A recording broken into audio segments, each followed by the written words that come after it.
경리들의 수다 시작합니다. 안녕하세요. 경리TV 한아란입니다. 이번에는 손님을 모시고 같이 인터뷰를 해보겠습니다. 안녕하세요. 안녕하세요. 그럼 자기소개 간단하게만 부탁드릴게요. 저는 관련 업무에서 대기업에서 8년 정도 근무를 했고, 이제 근무 기간 동안 재무팀이나 이런 부서는 아니었고, 현업 부서에서 이제 비용 처리나 연간 예산 관리를 이제 8년 정도 맡아서 했었고, 그다음에 퇴직 후에 중소기업으로 전향하고자 해서 이제 자격증을 취득을 하고 중소기업에서 1년 정도 경력을 쌓았습니다. 네, 반갑습니다.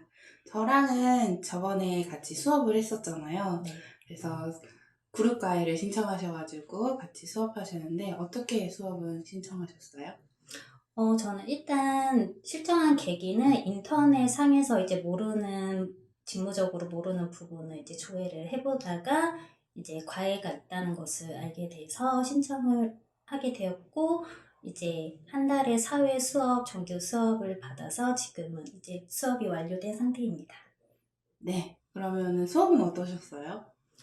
정말 저같이 실무적으로 좀 배워야 될 게 많다거나 뭐 신입으로 이제 들어가기 희망한다거나 하는 포지션에서는 정말 필수적으로 필요한 부분들만을 골라서 이제 수업이 진행이 되고요. 그다음에 선생님께서 직접 쓰신 그 책 자료를 가지고 이제 수업을 하게 되는데, 이제 그 책만 숙지를 해도 1년간 업무가 이제 가능할 정도의 이제 그런 정보들이 다 담겨져 있어서 수업 내용이 아주 좋았습니다. 감사합니다. 그럼 격리로 일하면서 가장 기억에 남는 일이 있다면 몇 가지만 알려주세요.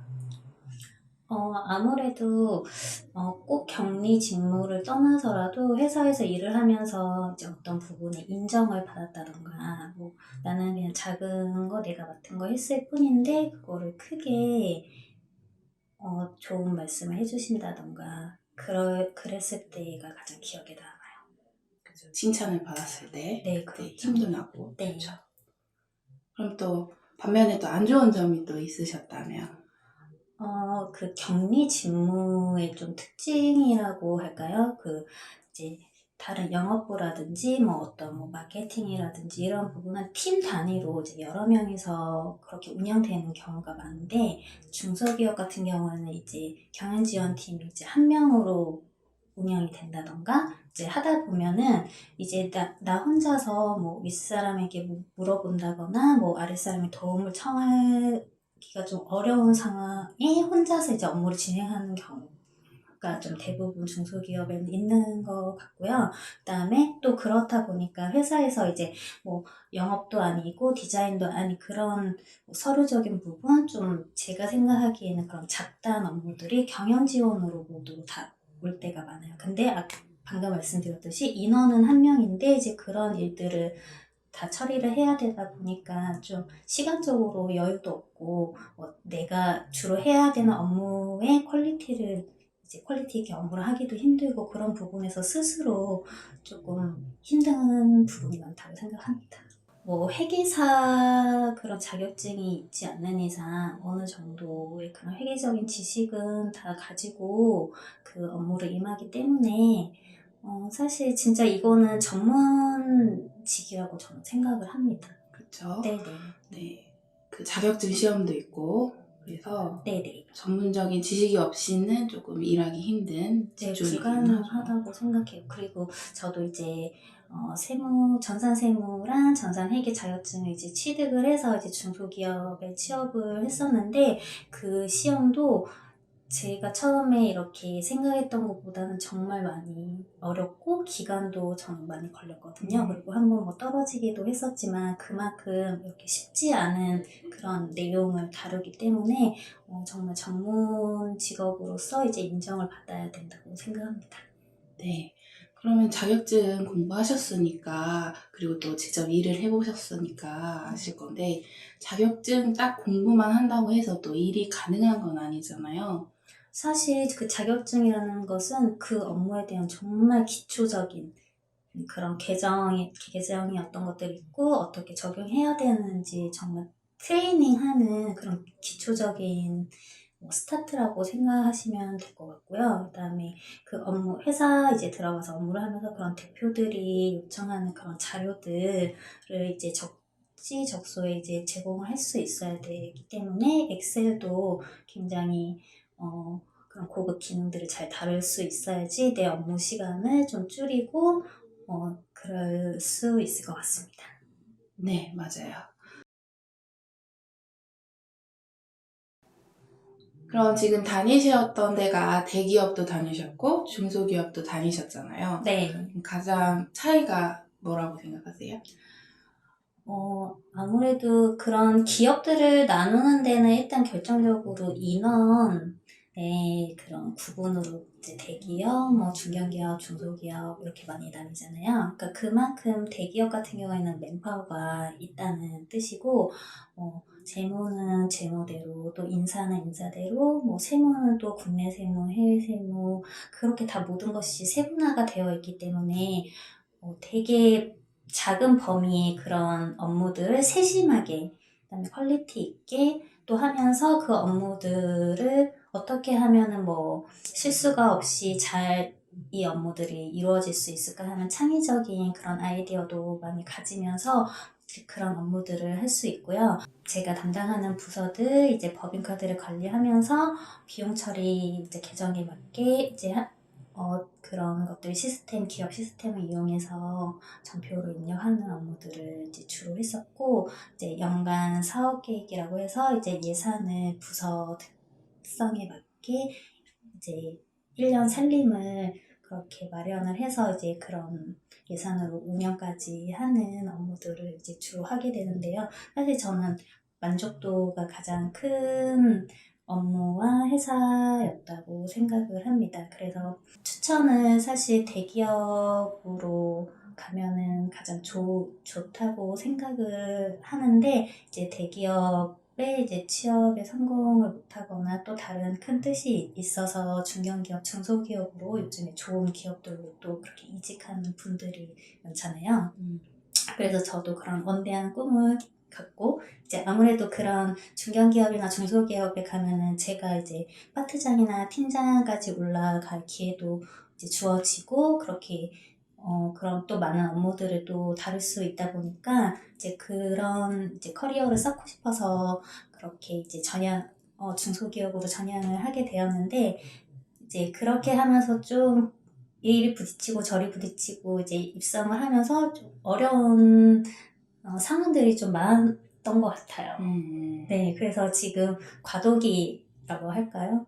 그래서 중소기업에서 이제 1년 정도의 이제 경력과 또 선생님께 받은 수업 내용을 가지고 이제 더 좋은 자리를 가기 위해서 좀 좋은 직장을 찾고 있는 중입니다.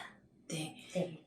그리고 대기업에서는 딱 뭐 법인카드 비용 처리라든지 딱 맡은 업무의 범위가 딱 정해져 있잖아요. 네, 네. 그래서 조금 그 부분에 대한 전문성을 좀 더 키울 수가 있기는 한데, 중소기업은 그게 아니라 거의 모든 전반적인 업무를 다 해야 하잖아요. 네. 거기서 약간 어려움은 없으셨어요? 정말 어디까지가 이제 이 포지션에서 맡아야 되는 업무이고, 또 이거를 수행을 했을 때 나에 대한 평가가 이제 잘 반영이 되는 건지에 대한 의심도 많았고, 이제 그래서 저는 사실 그 당시 제시했던 그런 중소기업 대표한테 직접적으로 물어봤었어요. 그런 것들이 그럼 잘 반영이 되는 건지, 뭐 연봉 테이블도 뭐 어떤 규칙에 맞춰서 잘 되어 있는 건지. 왜냐면은 딱 중소기업 격리 들어가니까 제가 모든 사람의 연봉을 다 볼 수 있더라고요. 그래서 네. 이런 부분에서도 아마 상처가 될 수 있는 회사도 되게 많다고 생각해요. 왜냐면은 같은 직급에서 뭐 연봉이 많지 않았을 때, 그런 거를 목격을 했을 때, 그래서 저는 그렇게 해서 대표님께 이제 물어봤었던 것 같아요. 그래서 저의 장래에 대해서 같이 좀, 제가 고민하는 부분에 대해서 이제 말씀을 드리고,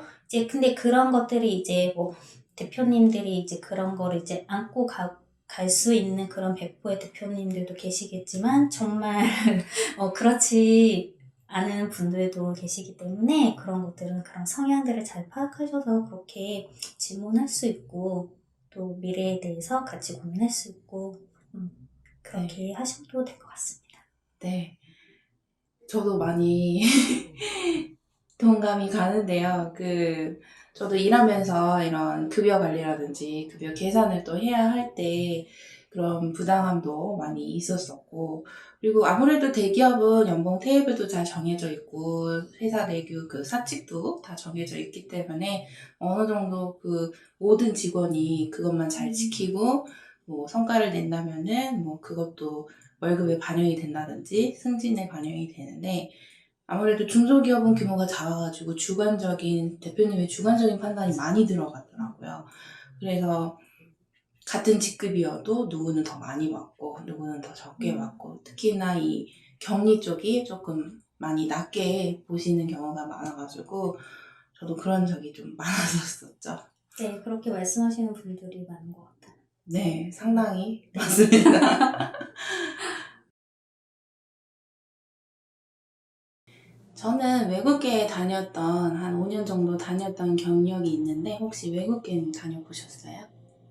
저도 가장 최근에 이제 외국계에서 한 1년이 안 된 정도의 경력을 쌓았는데, 저는 이제 대기업, 그렇게 따지면은 국내의 중소기업, 그 다음에 외국계, 이렇게 크게 세 군데 정도의 회사를 다닌 셈인데, 대기업을 아예 처음부터 목표로 하지 않는 이상은 저는 외국계 로 가는 거를 좀 추천드리는 바입니다.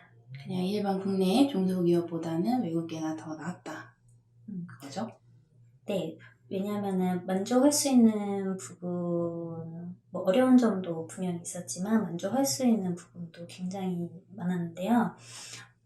이제 외국의 회사다 보니까 실질적인 뭐 회장님이라든지 경영진이랑 이제 좀 멀리서 이제 거리를 두고 업무를 하다 보니까 직접적으로 뭐 국내 그런 작은 기업의 회사의 대표랑 이렇게 매번 부딪히거나 그런 상황은 정말 물리적으로 적다 보니까 그런 점들을 조금 업무를 하는데 부담이 덜하지 않았나 하는 생각이 들고요. 그다음에 이제 보통 외국계 같은 경우에는 이제 뭐 지사잖아요. 뭐 한국 지사, 뭐 또 어떤 나라의 지사. 이제 그러다 보면 그 회사의 지사장이라는 분이 존재를 하시고 그분이 이제 총괄을 하시게 되죠. 근데 뭐 외국 분일 수도 있고 한국 분일 수도 있는데 어차피 지사장님 같은 경우에도 직원이잖아요.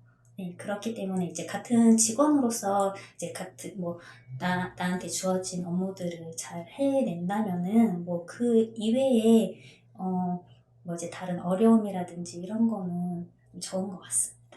네.